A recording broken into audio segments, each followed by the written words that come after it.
Olá! Bom dia, boa tarde, boa noite, meus queridos alunos.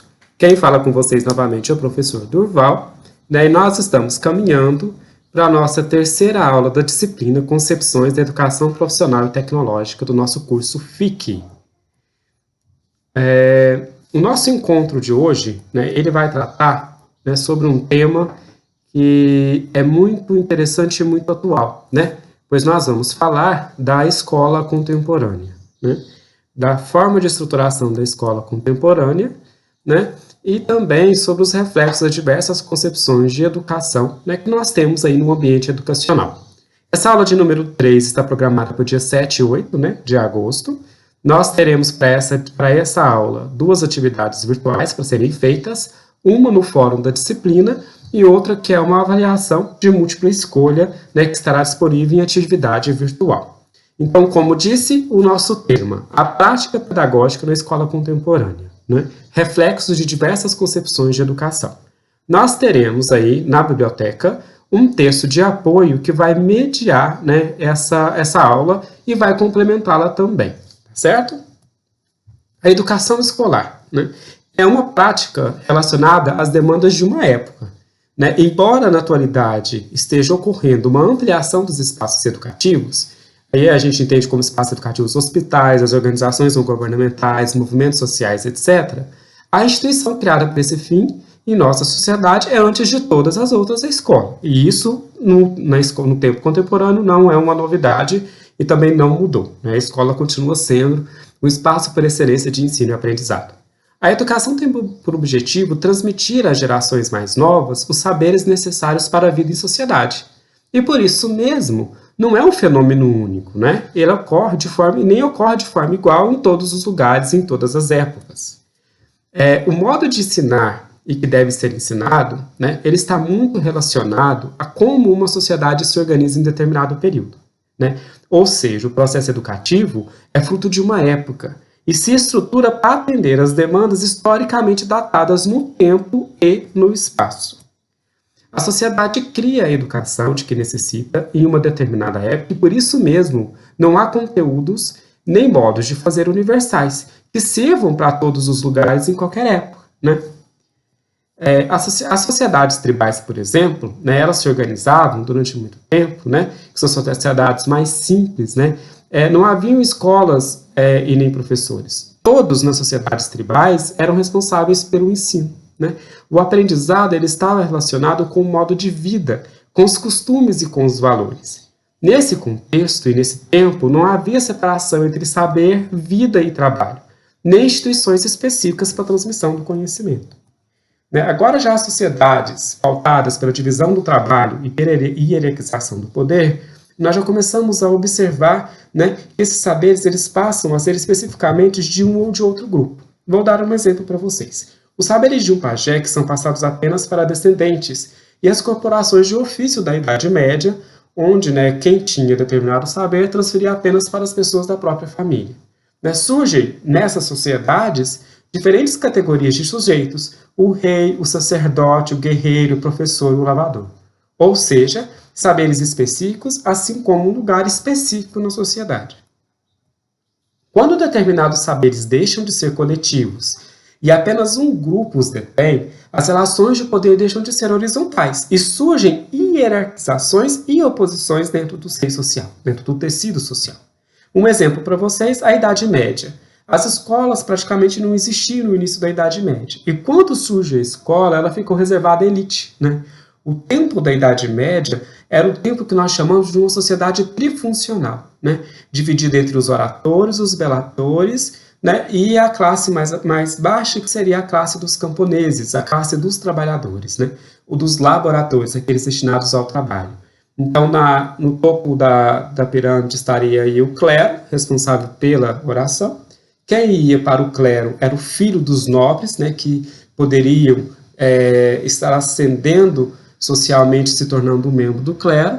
A nobreza, composta aí pelos guerreiros, que sustentam toda a hierarquização da Idade Média. E os laboratórios, ou seja, os camponeses, os servos, né, que estavam na base da sociedade e responsáveis por sustentar toda essa pirâmide.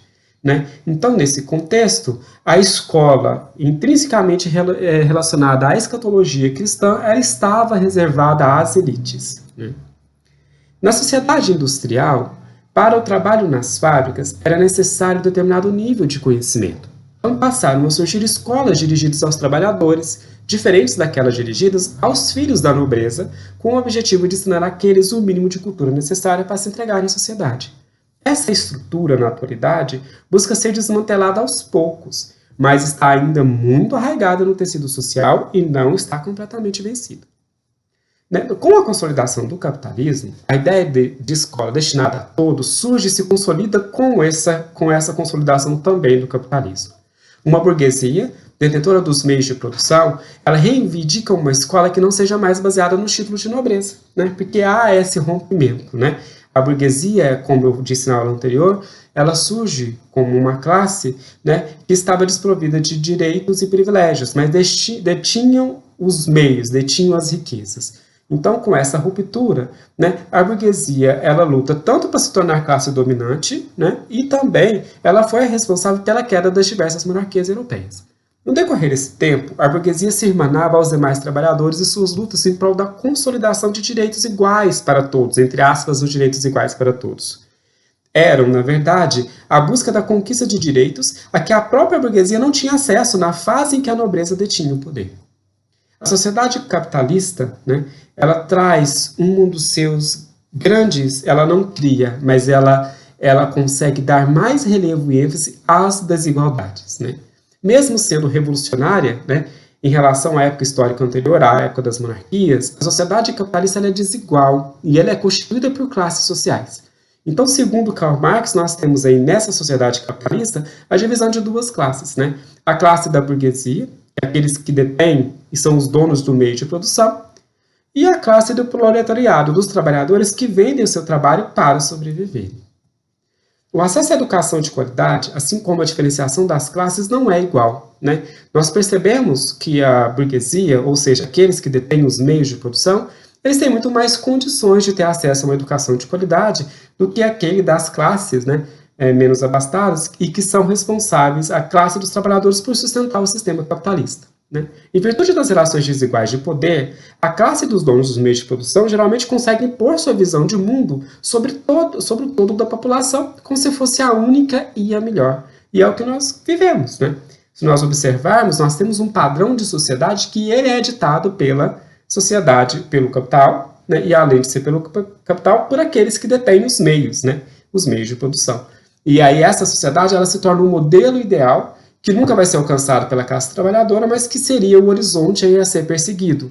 E o capitalismo, ele é sedutor. Ele nos seduz, né, perante esse grande universo de coisas que são colocados aos nossos olhos, de que a classe trabalhadora, com o fruto do seu trabalho, alcançará o horizonte, né, que seria o lugar, o camarote da burguesia, né, daqueles que detêm os meios de produção. A prática escolar tem atrás de si condicionantes sociopolíticos que configuram diferentes concepções de homem e de sociedade e, consequentemente, diferentes pressupostos sobre o papel da escola, aprendizagem, relações professor-aluno e técnicas pedagógicas.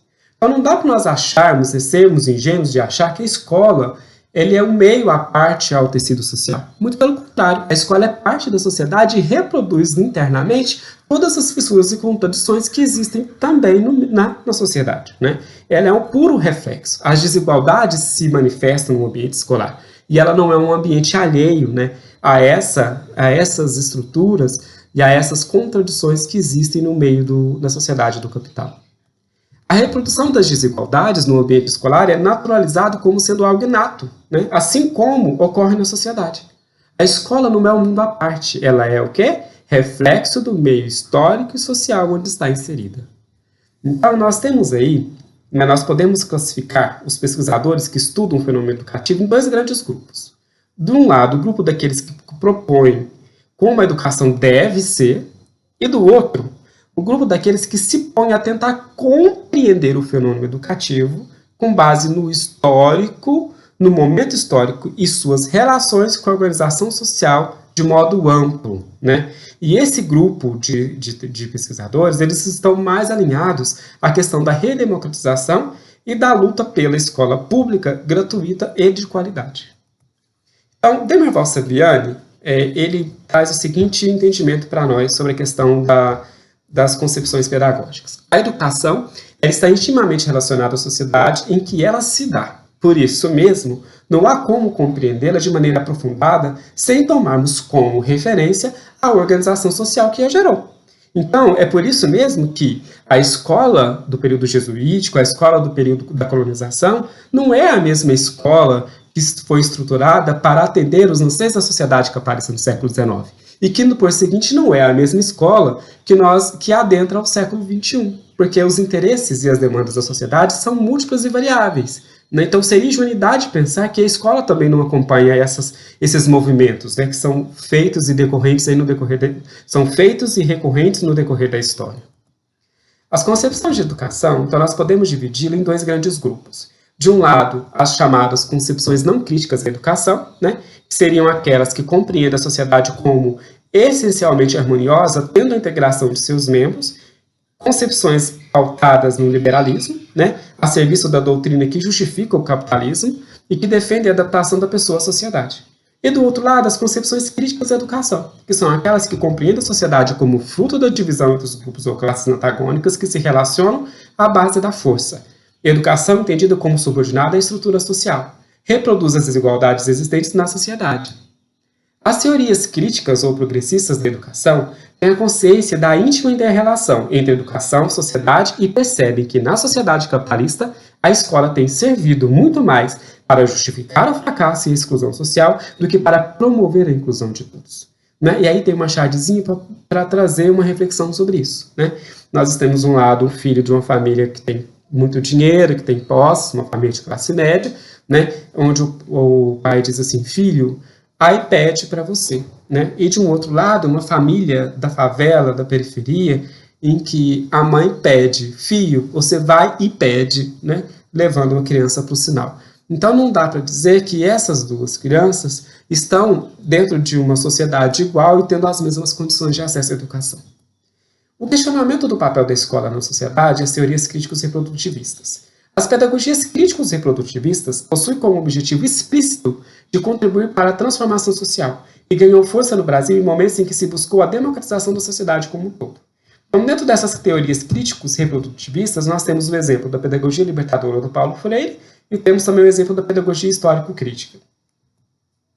Essa aula, pessoal, né, então foi para trazer para vocês aí um pequeno passeio, né, por essas concepções. Eu acredito que eu já vi que nós temos muitos alunos que já têm contato, né, com essas disciplinas, tanto no curso de graduação quanto no curso de especialização, e nós sabemos que depois essas teorias, as concepções críticas de educação e as concepções não críticas de educação, elas têm diversas ramificações, né? O exemplo de uma concepção não crítica é a pedagogia tradicional, a pedagogia tecnicista, e como eu já disse para vocês, as concepções críticas de educação têm aí, né, a libertária, a libertadora, a concepção crítica a pedagogia histórico-crítica, né, social dos conteúdos. Então nós temos diversas ramificações. Mas para o momento, nós precisamos entender que a escola hoje ela é fruto das diferentes concepções pedagógicas. Nós não temos condições de dizer que as concepções são datadas e que elas têm o início e fim dentro do processo histórico. Muito ao contrário, elas sobrevivem e são reavivadas. Em alguns momentos elas confluem, né? Nós temos vários momentos que uma escola ela não é 100% tradicional, nem 100% tecnicista. Nós não temos uma escola 100% libertadora. Nós temos a escola em que essas diferentes concepções, elas fervilham no tecido social. E elas compõem o que a LDB garante como diversidade e pluralidade de ideias dentro da escola. Então, o que é importante saber hoje, a atualidade, ela é repleta, né, da diversidade. E essa diversidade abarca o contraditório. E abarca também a pluralidade de ideias. Né? Então, o que nós conseguimos observar no ambiente educacional atual é que, né, essa pluralidade ela dá espaço para diferentes concepções. E aí vai muito mais de nós, educadores, nós, professores, pensarmos qual é o lugar que nós queremos assumir no processo educacional e, além de pensar nesse lugar, transformar a nossa prática diária, a nossa prática pedagógica, né, de acordo com aqueles anseios, né, do aquele ideal de escola que nós acreditamos que nós queremos construir.